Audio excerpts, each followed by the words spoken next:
Welcome. In front of me is Samsung Galaxy Book4, and in this video I will show you how to toggle Bluetooth Audio Offload using BIOS on this laptop.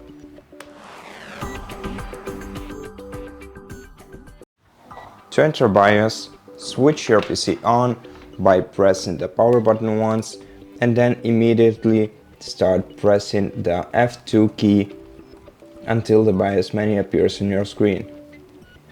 When you see the BIOS menu,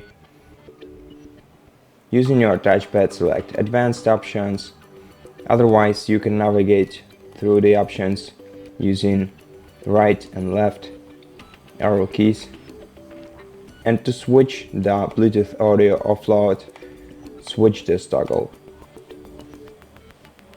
Switch this toggle to the right, and to switch it on, switch it to the left by clicking on it. To save settings, press F10 and press Enter to confirm. And that's it. Thank you for watching this video. If you liked it, consider subscribing to our channel, leave us a like and a comment below. And I'll see you in the next one.